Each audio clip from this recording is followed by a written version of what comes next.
नमस्ते, मेरा नाम शुभम है और आप मुझे ब्रेन ऑफ बिहार पे देख रहे हैं। एक नया र्यूमर चल रहा है मार्केट में। बहुत लोग हमको फ़ोन करके भी पूछ रहे हैं कि ये इसमें क्या सच्चाई है। जैसे बीच-बीच में कुछ यूट्यूबर कलाकार लोग हैं, वो नया-नया शगुफ़ा छोड़ते रहते हैं। तो 2-4 दिन से एक शगुफ़ा एक महाराज ले आए, श्री श्री 108 श्री। उन्होंने बोल दिया कि 25 लाख तक का भुगतान का व्यवस्था सहारा और सीआरसीएस मिल के कर रही है। हालांकि इससे किसी को दिक्कत नहीं होनी चाहिए, अच्छी बात है। तो कब से कर रही है, क्या सोर्स है उनका ऐसा न्यूज देने में लोगों को, ये भी बताना चाहिए। काफी लोग परेशान है। उस बीच में कुछ अगर सकारात्मक खबर आता है तो लोग उसको ध्यान से देखते हैं कि कहीं ना कहीं हो सके कि उनका पैसा मिलने का कोई रास्ता निकले।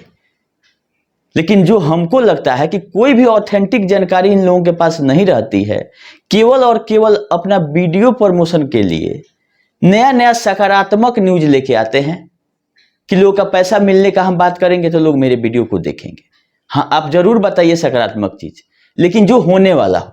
जो चीज नहीं होने वाला है वैसा उम्मीद लोग लगा लेते हैं कि हाँ आगे पैसा मिल रहा है, और जो जहां कार्रवाई करना चाह रहे हैं थोड़ा दिन के लिए रुक जाते हैं।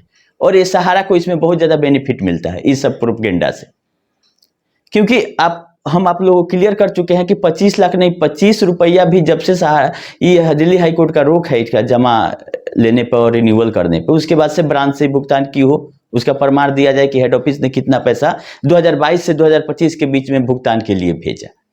जो 25 रुपया अभी तक नहीं भेजा वो 25 लाख देने की कैसी बात कर सकती है।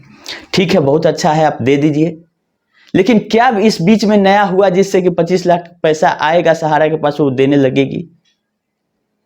वो सहारा जान चुकी है केवल और केवल लीगल तरीके से लोगों को उलझा के रखना है। जब सरकार ही कह रही है कि आप 25,000 50,000 तक लेके शांत रहिए, तो सहारा क्यों आएगी बीच में देने? ये तो सरकार के आड़ में सहारा छिप गई है अभी। तो मेरा आग्रह है उन लोगों से कि जब तक आपके पास प्रमाण ना हो, लोगों को नई उम्मीद नहीं दे। अगर प्रमाण है तो आके आप वीडियो बना के बताइए कि इनसे बात हुआ है, सहारा की तरफ से ये रिस्पॉन्सिबल पर्सन है जो आके बोले हैं कि हम 25 लाख तक का ब्रांच से भुगतान कराएंगे। कोई आपत्ति नहीं है, बहुत अच्छा है, सब मामला ही खत्म हो जाएगा। 25 लाख तक का अगर भुगतान शुरू हो जाता है ब्रांच से, तो क्या जरूरत है वीडियो का, क्या जरूरत है पीआईएल का, क्या जरूरत है सुप्रीम कोर्ट सहारा से भी केस का इंतजार करने का। ये सारा चीज निराधार है और गुमराह करने वाला है, और केवल केवल अपने बेनिफिट के लिए ये लोग आप तक पहुंचा रहे हैं। आप लोग जहां कार्रवाई कर रहे हैं करें, जिनका ज्यादा अमाउंट है वो उनको एफआईआर करना है, अपना पर्सनल एडवोकेट रख के केस करना है, तभी जाके पैसा कहीं ना कहीं 2-4 साल लड़ने के बाद मिलने की उम्मीद है। ऐसे ही 1 रुपया नहीं देने जा रही है। हाँ, दोबारा से कोई नया कंपनी खोल दे सहारा, नया सोसाइटी खोल दे, जो कि खुल भी चुका होगा, हम लोगों को नहीं पता है, और उसमें बोले कि उसमें फंड आप कलेक्ट कीजिए या दूसरे राह से हम आपको इसका पेमेंट करेंगे, तो ये ऐसा भी सिस्टम ला सकती है जो कि इसका पुराना है। इसका यही सिस्टम रहा है कि इसका पैसा लो और फिर उसको दो, जब उसका मैच्योरिटी पूरा हो तो फिर नए आदमी से ले लो, यही सिस्टम था। तो ऐसा अगर करना हो, जिनको काम करने का शौक है वो लोग जरूर इंतजार कर सकते हैं कि नया कंपनी आएगा तो हम काम करेंगे। लेकिन ये 25 लाख वाले मैटर में हमको सच्चाई नहीं नजर आ रही है। अगर हो जाता है तो बहुत ही अच्छी बात है, इसमें हम लोग न रोक सकते हैं न करा सकते हैं। हमारे वीडियो बनाने से अगर 25 लाख देना होगा सहारा को तो देगी ही, वीडियो बनाने से तो नहीं मना करेगी कि नहीं इन्होंने वीडियो बना के मना कर दिया तो हम रोक दे रहे हैं। अवश्य लाएं, अगर ऐसा हो जाएगा तो बहुत ही अच्छा बात है, लेकिन हमको सच्चाई नहीं नजर आ रही। दूसरा, एक महानुभाव आते हैं अपडेट के नाम पर, सहारा इंडिया अपडेट, वो बता रहे हैं कि सेटलमेंट हुआ, उसका जो कैटेगरी है सुप्रीम कोर्ट के साइट पर सहारा सेबी का, बहुत दिन से बता रहे हैं। हम तो सोच रहे थे इनको कि नहीं बताएं अभी कुछ दिन इनको, लेकिन लोगों को गुमराह करते हैं। तो आज सही सही चीज आप लोग जान लीजिए कि 21 अप्रैल को सुप्रीम कोर्ट के द्वारा एक नया कैटेगराइज सिस्टम बनाया गया हर एक केस के लिए, केवल सहारा सेबी के लिए नहीं। नया कैटेगराइज सिस्टम बनाया गया कि पहले शो करता था सहारा सेबी में कि केवल ट्रिपल जजेज बेंच का मामला है कंटेम्प्ट पिटीशन, अब उसको एक्ट के हिसाब से बांट दिया गया है कि कौन इंश्योरेंस का मामला है, कौन सेबी का मामला है, कौन आपका आईआरडीए का मामला है। उस हिसाब से उस बेंच को अलॉट होगा कैटेगरी वाइज।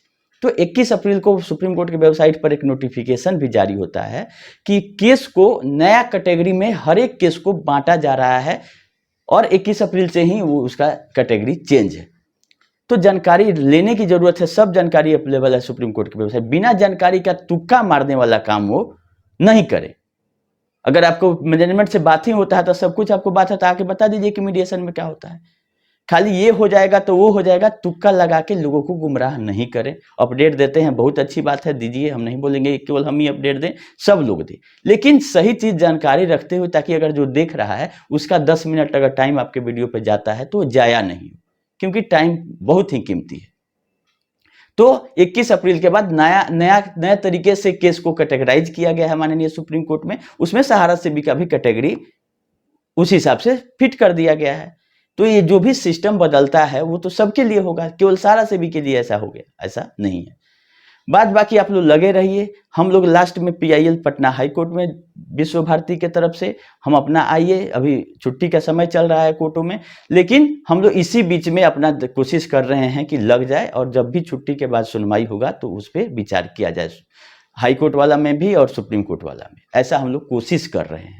बाद बाकी जिनका ज़्यादा पैसा है अपने स्तर से भी आप लोग प्रयास करें, इस पे केस करके कंज्यूमर फोरम में जो आपके एडवोकेट सलाह देते हैं उस हिसाब से करने हैं। किसी के भरोसा पे नहीं रहे। अगर आपका 5-10 लाख 20 लाख रुपया है तो 25-50 हज़ार खर्चा करके आप वकील रख के और इन पे कार्रवाई करेंगे तो पैसा कहीं ना कहीं मिलेगा। बाकी कोई 25 लाख 30 लाख और ब्रांच खुलना, ये सब बहुत दूर की बात है।